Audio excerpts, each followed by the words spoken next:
সম্মানিত উপস্থিতিবৃন্দ, আগামী জাতীয় নির্বাচন দেশের প্রতিটি নাগরিকের জন্য অত্যন্ত গুরুত্বপূর্ণ।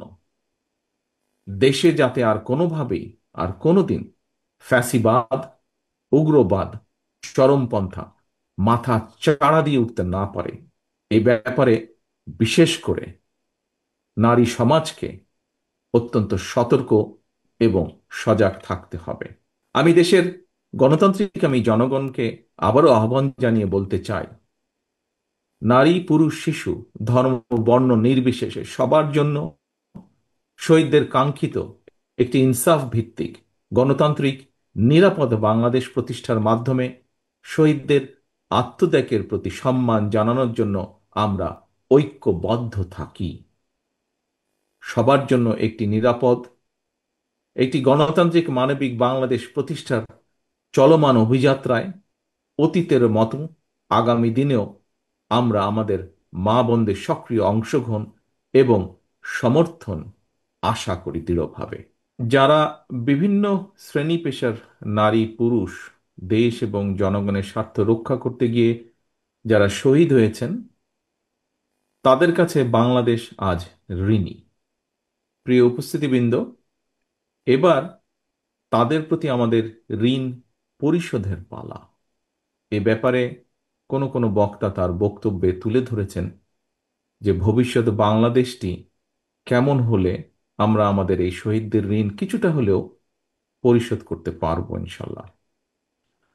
সম্মানিত উপস্থিতিবৃন্দ, 1971 সালের স্বাধীনতা যুদ্ধের অর্জন থেকে 2024 সালের স্বাধীনতা রক্ষার যুদ্ধ, বিভিন্ন সময়ে গণতন্ত্র প্রতিষ্ঠা কিংবা ফ্যাসিবাদ বিরোধী 1.5 দশকের আন্দোলন, প্রতিটি সংগ্রামে আন্দোলন সংগ্রামে মানুষের পাশাপাশি নারীরাও লড়াই করেছেন, জীবন দিয়েছেন। শুধুমাত্র জুলাই গণ অভ্যুত্থানে কমপক্ষে 10 জন নারী শহীদ হয়েছেন।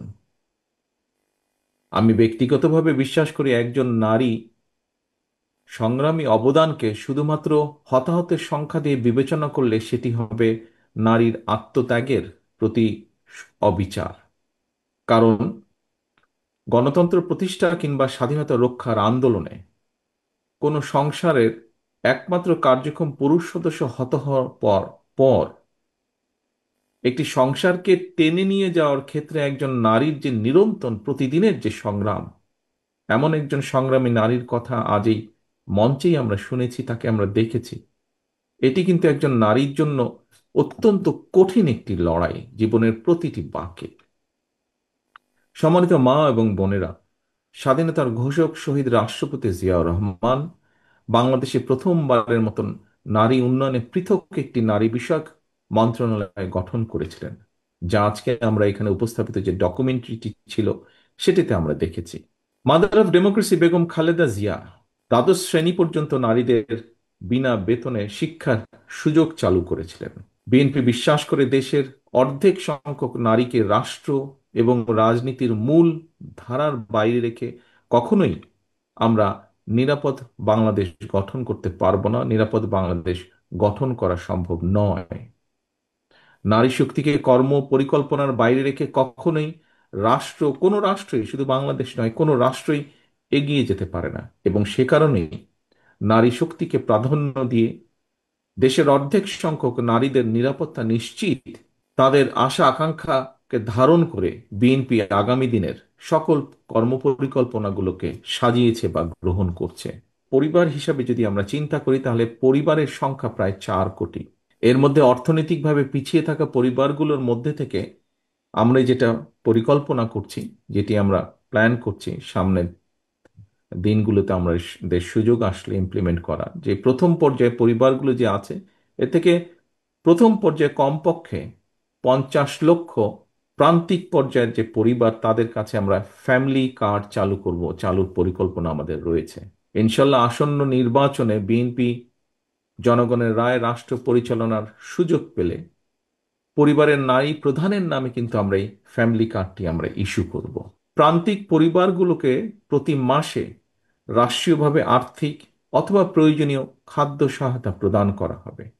আমরা আশা করছি এই ধরনের উদ্যোগে পরিবার এবং সমাজে একদিকে নারীর অর্থনৈতিক ক্ষমতায়ন ঘটবে, অপরদিকে পরিবারগুলোর সামনে ধীরে ধীরে স্বাবলম্বী হয়ে ওঠার সুযোগও তৈরি হবে।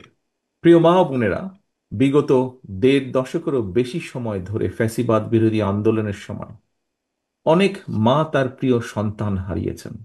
আমার মাও তার এক সন্তানকে হারিয়েছেন আপনাদেরই মতন। আরেকটি দাবি এসেছে, সেই দাবির সাথে আমি একমত। যে কথাটি আমি আপনাদের সামনে তুলে ধরবো বলে নিজেই ঠিক করে রেখেছিলাম। একজন মায়ের চোখে যেমন বাংলাদেশ হওয়া দরকার, তেমন একটি বাংলাদেশ প্রতিষ্ঠা করতে চাইলে আগামী জাতীয় নির্বাচন দেশের প্রতিটি নাগরিকের জন্য অত্যন্ত গুরুত্বপূর্ণ।